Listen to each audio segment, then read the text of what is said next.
थी सघे थो त संदल सभु कंहिं इस्तेमाल न कयो हुजे, पर उन जो नालो त ज़रूर सभिनी ॿुधो हूंदो। हक़ीक़त में संदल साबुण, क्रीम ऐं ॿियनि ख़ूबसूरतीअ जी शयुनि में इस्तेमाल कयो वेंदो आहे, जेको ख़ूबसूरतीअ जे लाइ तमामु बहितरीन आहे। पर न रुगो ख़ूबसूरती, पर संदल जा सिहत लाइ बि केतिरा ई फ़ाइदा आहिनि, जंहिं बाबति यकीनन कंहिंखे ख़बर न हूंदी। छो त जेकॾहिं सभिनी खे संदल जे फ़ाइदनि जी ख़बर हुजे त उहो हर घर में ज़रूर मौजूद हुजे हा। सभिनी खां बहितरीन संदल उहो हूंदो आहे जंहिंमें खुशबू घणी ऐं तंदूं घटि हुजनि। संदल दिल जी मुख़्तलिफ़ बीमारियुनि खे ख़तम करण ऐं उन्हनि खां महफ़ूज़ रखण जे लाइ इंतिहाई अहम आहे। संदल जो इस्तेमाल दिमाग़ जे लाइ बि इंतिहाई फ़ाइदेमंद हुजे थो, जंहिंसां ज़हनी परेशानियुनि जे ख़ात्मे समेत दिमाग़ खे ताक़त मिलंदी आहे। संदल जो इस्तेमाल दिल जे धड़के खे नॉर्मल करण, बेक़रारी ऐं घबराहट ख़तम करण लाइ तमामु फ़ाइदेमंद साबित थिए थो। संदल जो मिज़ाज थधो ऐं ख़ुश्क हूंदो आहे। इहो ई सबबु आहे त संदल मादे जी ख़तरनाक गर्मीअ खे ख़तम करण ऐं मादे जी बीमारियुनि खे ख़तम करण जे लाइ दवा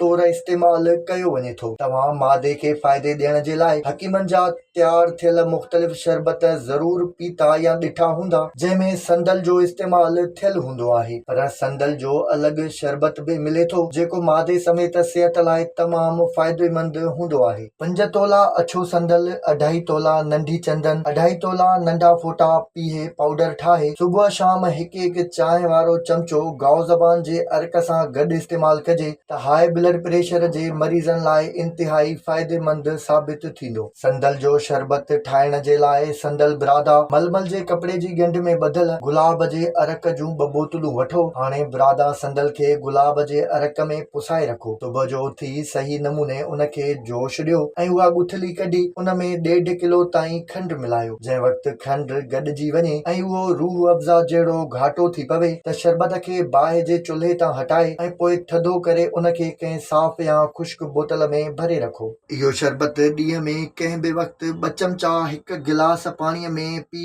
इस्तेमाल करे सघिजे थो। संदल जो शरबत सावण में तव्हांजी दिलि, ब्लड प्रेशर, ज़हनी परेशानियुनि, दिमाग़ी ताक़त ऐं ॿियनि कमज़ोरियुनि जे लाइ तमामु फ़ाइदेमंद साबित थींदो।